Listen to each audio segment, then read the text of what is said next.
सना के बार बार मुझे भागने के लिए कहने के बावजूद मैं अपनी जगह पर खड़ा रहा, जैसे मेरे सामने खड़े उस टाइटन का मुझ पर कोई असर नहीं हो रहा हो। उसकी विशालकाय काया और डरावनी आंखों के बावजूद मुझे अब डर नहीं लग रहा था। मानो उस टाइटन की भयावहता ने मेरी रगों में जो डर पैदा किया था वह अब पूरी तरह से गायब हो चुका था। सना की आवाज में बढ़ती घबराहट साफ सुनाई दे रही थी, लेकिन मेरे भीतर एक अजीब सी शांति और आत्मविश्वास था। मैंने टाइटन की ओर देखा। उसकी लाल भभूकी आंखें अब मुझे चुनौती नहीं दे रही थी, बल्कि वे खुद असमंजस में लग रही थी। उसने भी शायद महसूस कर लिया था कि अब मैं वही कमजोर इंसान नहीं था जो पहले डरकर भाग रहा था। सना की आवाज एक बार फिर मेरे कानों में गूंज उठी, आर्यन, तुम समझ क्यों नहीं रहे? यह बहुत खतरनाक है। लेकिन इस बार उसकी आवाज मेरे कानों तक नहीं पहुंची, क्योंकि मेरी निगाहें उस टाइटन पर टिकी थीं, जो अब मेरे सामने झुकने की कगार पर था। मैंने गहरी सांस ली और अपनी नई शक्ति को और अधिक केंद्रित किया। अब मैं जान चुका था कि मुझे क्या करना है। सना की चिंता भरी आवाज मेरे कानों में गूंज रही थी, लेकिन मैं पूरी तरह से अपनी शक्ति पर ध्यान केंद्रित कर रहा था। जैसे ही मैंने अपनी ऊर्जा को पूरी तरह से केंद्रित किया, मेरे शरीर से एक चमकदार सुनहरे रंग का धागा निकलने लगा। वह धागा हवा में लहराता हुआ टाइटन की ओर बढ़ा और सीधा उसकी आत्मा से जुड़ गया। धागा जैसे ही टाइटन की आत्मा से जुड़ा, वैसे ही मुझे महसूस हुआ मानो हम दोनों के बीच एक अदृश्य बंधन बन गया। उस सुनहरे धागे का हर एक कण टाइटन के भीतर गहराई से समा गया, और जैसे ही वह धागा पूरी तरह से टाइटन से जुड़ा, टाइटन का विशाल शरीर पूरी तरह से मेरे नियंत्रण में आ गया। मुझे महसूस हुआ कि टाइटन की आक्रामकता और भय अब पूरी तरह से शांत हो गए थे। उसकी आंखें, जो पहले क्रोध और नफरत से भरी हुई थी, अब पूरी तरह से शांति और समर्पण से भर गई थी। टाइटन अब मेरे आदेश मानने लगा था, मानो उसने पूरी तरह से हार मान ली हो और मेरी शक्ति के सामने झुक गया हो। सना, जो अभी तक मुझे भागने के लिए कह रही थी, यह सब देखकर पूरी तरह से चकित रह गई। उसकी आंखें चौड़ी हो गईं और उसके मुंह से कोई आवाज नहीं निकल रही थी। उसने देखा कि टाइटन, जो अभी तक एक भयावह दानव था, अब मेरे इशारों पर नाच रहा था। सना के चेहरे पर हैरानी और अचरज का मिश्रण था। वह अविश्वसनीयता से मेरी ओर देख रही थी, जैसे उसकी आंखें मुझे पहचानने लगी हों। उसका मुंह खुला का खुला रह गया था, और वह देख रही थी कि कैसे मैं अपनी शक्ति के माध्यम से उस विशाल टाइटन को पूरी तरह से अपने कब्जे में ले चुका था। आर्यन, सना ने धीरे से कहा, उसकी आवाज में अब एक नई समझ और श्रद्धा थी। तुमने ऐसा कैसे किया? मैंने मुस्कुराते हुए जवाब दिया, मैंने बस अपनी शक्ति को समझने की कोशिश की और इसे सही दिशा में इस्तेमाल किया। टाइटन अब पूरी तरह से शांत था, और उसकी हरकतें अब मेरे इशारों पर चल रही थीं।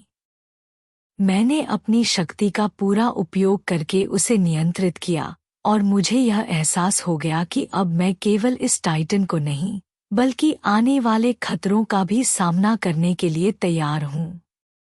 वही सना की आंखों में चिंता और घबराहट साफ दिख रही थी।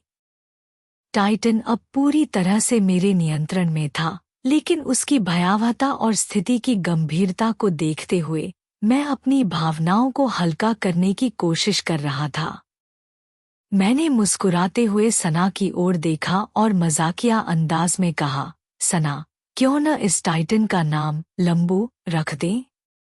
वैसे भी यह तो बुर्ज खलीफा से भी बड़ा है। मेरी बात सुनकर सना का चेहरा गुस्से में तमतमा उठा। उसकी आंखों में गुस्सा और निराशा की झलक थी। उसने जोर से कहा, यहाँ पूरी दुनिया इतनी बड़े खतरे में है और तुम यहाँ मजाक कर रहे हो। क्या तुम नहीं समझते कि यह स्थिति कितनी गंभीर है? सना की बातों में सच्चाई और गहराई थी। मेरी हंसी और मजाक एक पल के लिए भी इस खतरे की गंभीरता को कम नहीं कर सकते थे। मैंने उसकी बात मानते हुए अपना चेहरा गंभीर बना लिया और कहा, सना, तुम सही कह रही हो। यह मजाक करने का समय नहीं है।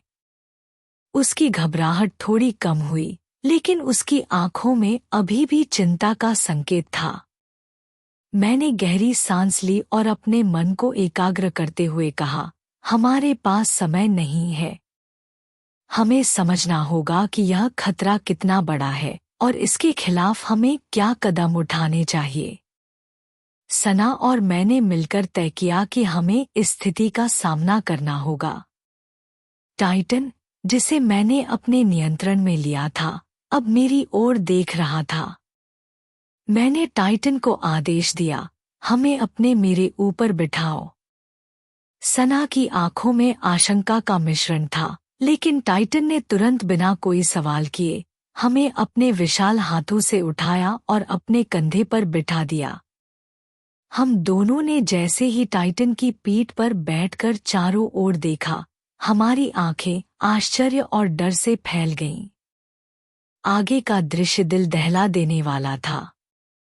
टाइटन की पीठ से दूर धरती पर कई और टाइटन खड़े थे। उनके चेहरे पूरी तरह से गल चुके थे और उनके शरीर से मांस के लटके हुए टुकड़े नजर आ रहे थे। वे इंसानों को जीवित ही चबाते हुए दिखाई दे रहे थे। सना और मैं एक पल के लिए अवाक रह गए। वहां का दृश्य इतना भयानक और अमानवीय था कि हमारी आंखें भी विश्वास नहीं कर पा रही थी।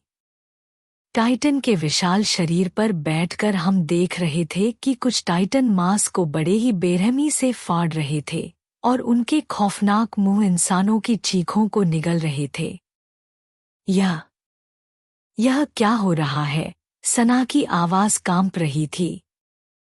मैंने गहरी सांस लेते हुए कहा, ये टाइटन इंसानों को बेरहमी से खा रहे हैं। यह एक बहुत बड़ा खतरा है। हमें जल्दी से इस स्थिति का समाधान ढूंढना होगा। टाइटन की पीठ पर बैठे हुए हम दोनों ने एक भयानक दृश्य देखा। अचानक एक टाइटन की नजर हमारे टाइटन पर पड़ी। उसकी आंखों में खौफनाक क्रोध और ललचाहट थी। वह तेजी से हमारी ओर बढ़ने लगा, मानो उसने हमें अपने शिकार के रूप में चुन लिया हो। उसे अपनी ओर बढ़ते हुए देख मेरे दिमाग में एक पल के लिए सब कुछ सुन्न हो गया। भय और चिंता की लहर ने मेरे मस्तिष्क को पूरी तरह से जकड़ लिया। सना ने भी असमंजस और घबराहट के साथ मुझे देखा, लेकिन हम दोनों ने तुरंत स्थिति को संभालने की कोशिश की।